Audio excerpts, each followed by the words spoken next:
Which underdogs are going to win outright? Which upsets are we going to see this weekend? I've got 8 of them on my sheet. So let's go ahead and talk about it. Let's figure out exactly what we got going on here. The first one that I've got, and I typically try to do ones that are longer odds, because if you're doing a round robin, et cetera, you want to get a decent payout for these. Otherwise, you would just take, the spread, right? So looking at this for week number 12, our underdog upset picks. The first one, Wyoming plus 280 at Colorado State. Colorado State is undefeated in the Mountain West. They have not played exactly a murderer's row of competition in the Mountain West. As a matter of fact, Wyoming, since they've made their offensive shift, this is probably the best team that Colorado State has played. So you can get Wyoming plus 280 to win this game outright. It's plus 9.5.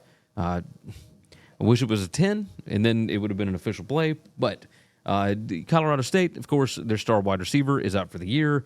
This team is still looking okay, but they have caught some teams on when they've had big injuries, etc. This feels like a game that Wyoming, and it's a rivalry game as well. So you never know exactly what's going to happen. There's only, 80 miles that separates these two from Laramie to what is it? Is it Fort Collins? I think it is. And so, Wyoming plus 280 feels like a decent shot here. Air Force, the Air Force Base, plus 145 against Oregon State. Oregon State cannot stop the run. I wrote down Wyoming here, but we just talked about Wyoming. Against Oregon State. Yeah, Air Force, since they switched quarterbacks, their offense has looked incredibly better. I mean, ridiculously better. The team seems to believe in this guy. The offense is clicking. They're actually putting up yards. They can run the ball again.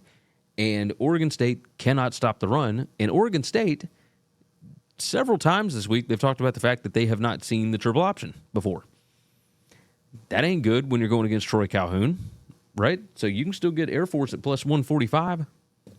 I think Air Force gets the outright upset here. Game 3, I'll take Troy. Matthew Caldwell is the third-string quarterback that has taken over now. Goose Crowder went out with an injury. Kilcrease, of course, did not exactly play well. Caldwell is fitting into the role, and they dominated Coastal Carolina their last time out. Georgia Southern, this is the time of year where the wheels kind of fall off for that program. They've done it 2 years in a row. You saw them lose, who was it, to Marshall? It was somebody just a couple weeks ago. Georgia Southern's defense is not very good, and I don't know what's going on with the quarterback situation between Dexter Williams and J.C. French, right? I know that some of the fans are irritated that they haven't made an official change, and they're just kind of swapping. But this one is at Georgia Southern. I still kind of like Troy here. You can get them over a touchdown, but plus 250 on the money line. I like Troy to get a win outright. I think that they're figuring some things out. I know they're 2-7, and this doesn't. I mean, it's an ugly game. You may not want to bet this one, and I understand it. But Troy plus 250 makes sense for me. South Alabama going to Louisiana. And this is one of those spots. Josh Pate had a really good analogy the other day where if you're walking a tightrope that's 3 feet off the ground versus a tightrope that's 100 feet off the ground, whatever, you should theoretically walk on that tightrope the same way. However, you know that the consequences are much more dire when you're walking on the one that's 100 feet in the air. Louisiana only has 1 loss on the season. Theoretically, they are still in the college football playoff hunt. They have not been in this situation under DeSormo, the new head coach. Under Napier, it was fine. But the guys that are on this team have not dealt with this kind of pressure being in this spot. So they are currently leading in the Sun Belt. I don't think they were expected to be there. The defense is not very good. South Alabama, with Gio Lopez at quarterback, is going to be able to run the ball. And I think they'll be able to pass on them as well. Louisiana, it depends on what they do on offense. Plus 240, it feels like too much. Now, South Alabama, incredibly volatile. They could go out and throw up a stinker just as much as the next team. But I think with the pieces that they've got on offense, they're healthy right now. South Alabama plus 240 on that one. Game 5, you guys ain't going to like this one. Pitt has lost 2 straight. I think last week was a look ahead because I think they wanted this Clemson game at home. You can get Pitt plus 350 against Clemson. Name Clemson's best win. It's tough to do, right? The ones that looked pretty good are not really worth a whole lot right now. Pitt at home, Pat Narduzzi always schemes up well against Dabo Swinney. Yes, it's different. The offense is not exactly clicking under Cade Bell right now. It was early in the year. It's not now. But they could have some things saved up for this one. It's a big-time spot. Both of these teams are 7-2 right now. I feel like it's a lot of points here. Pitt plus 350. It would not shock me. Narduzzi is 2-2 against Dabo Swinney. He is the only ACC coach that doesn't have a losing record against Dabo Swinney. So pay attention to that. Pitt plus 350. Game 6. This one's moved around a little bit. It was at 7.5. It moved up to 10. Now it's back down to 7.5. I think the Cincinnati-West Virginia game was a bit flukish, right? West Virginia wins by 4, and yet they got 14 points directly off of turnovers. Scoop and score, pick 6. I think Sorsby is not terrible. If he's back to... if he looked dinged up last week and has for a couple of weeks. If he's not dinged up, they can absolutely win this game outright against Iowa State.